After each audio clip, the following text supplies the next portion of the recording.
Member for Throsby and ask for order. Thanks, Deputy Speaker. When a government changes, the country changes. So said Paul Keating, his famous dictum. And I agree with that totally. But some national projects have to survive the political baton change. They have to survive the political baton change. It often falls from one parliament and one government to continue the good work of the previous government and the previous parliament.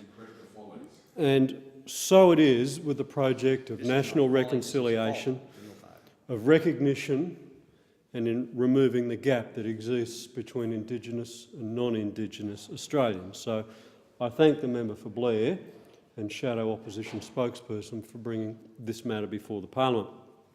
I acknowledge the traditional owners of the land, the Ngambri and Ngunnawal people, and pay my respects to elders past and present. Deputy Speaker, you'd remember that on the 13th of February 2008, the former Prime Minister Kevin Rudd delivered the apology to the stolen generation. This was another step in the process of reconciliation, another step in acknowledging that it falls to this government and previous governments to remove the burden of disadvantage and discrimination. And he had this to say: "We harnessed the determination of all Australians, Indigenous and non-Indigenous, to close the gap that lies between us in life expectancy, educational achievement and economic opportunity." Deputy Speaker, we on this side of the House believe that it's critical that in fulfilling these objectives you have representative bodies of Indigenous Australians to enable us to consult and to have an organised voice so that they can speak to government with power and dignity and effectively. And the National Congress of Australia's First People is a critical body as the peak body representing Indigenous organisations and individuals, as the member for Blair has said in his contribution to this motion, an important body in doing that. The Congress's strength comes from the fact that it has direct membership, together with 171 member organisations, close to 6,000 individual members and growing week by week. Collectively, tens of thousands of Aboriginal and Torres Strait Islander people now make up one of the largest Indigenous networks ever created in Australia. It is a critical body.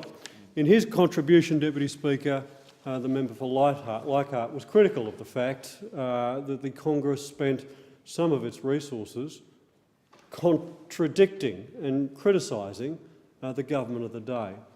Well, Deputy Speaker, there are some countries where the government of the day seeks to close down dissent, seeks to shut off voices that disagree with them through totalitarian means or through more subtle means such as withdrawing funding and support.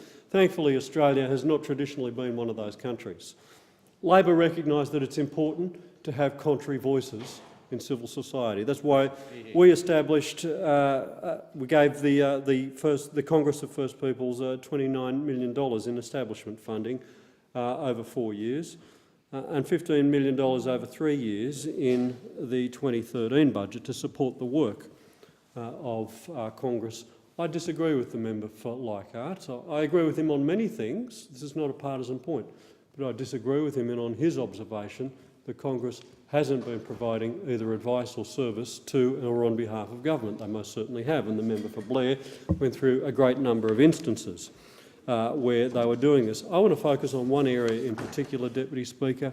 It's the importance of having an advocacy and an advisory body to government in the area of Indigenous health. Because if we are going to address the issue of disadvantage, then we have to address the disadvantage and the gap that exists between Indigenous and non-Indigenous people when it comes to life expectancy and health outcomes. With this in mind, we are very disappointed that there have been significant cuts to Aboriginal health programs in the recent budget across a raft of areas, and the general cuts and changes will also fall heavily upon those Australians who have a significant problem.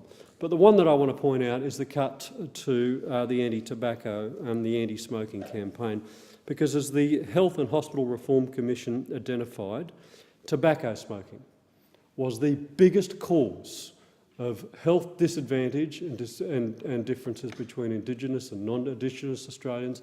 And if we address this, we'll go a long way to addressing the gaps between Australians of different backgrounds.